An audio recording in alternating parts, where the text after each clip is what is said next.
Hello बच्चों, let's read the question. A photon of energy E ejects a photoelectron from a metal surface whose work function is phi naught.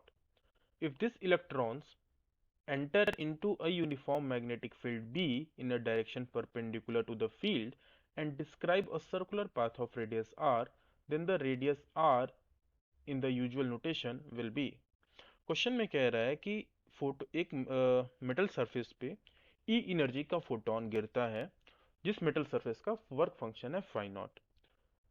निकलने वाला electron एक uniform magnetic field में perpendicular या transverse direction में enter करता है, तो उसके द्वारा डिस्क्राइब किया हुआ सर्कुलर पाथ की रेडियस आर क्या होगी।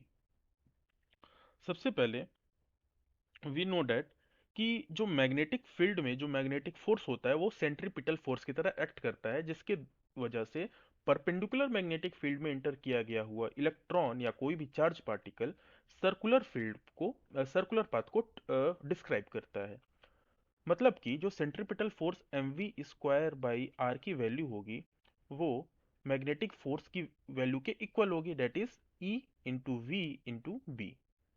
नाउ यहां से आर जो होगा हमारा रेडियस, डेट विल बी, यहाँ से v कैंसिल हो जाएगा तो r की वैल्यू हो जाएगी M V by E B. Now इसको हम लिख सकते हैं M V is momentum, p by E B. Momentum और काइनेटिक एनर्जी में जो रिलेशन होता है that is under root two M K, से इसको हम सब्स्टिट्यूट कर सकते हैं upon E B. Now kinetic energy निकलने वाले इलेक्ट्रॉन की हो जाएगी ई, जो एनर्जी है, माइनस फाई नॉट जो कि वर्क फंक्शन है।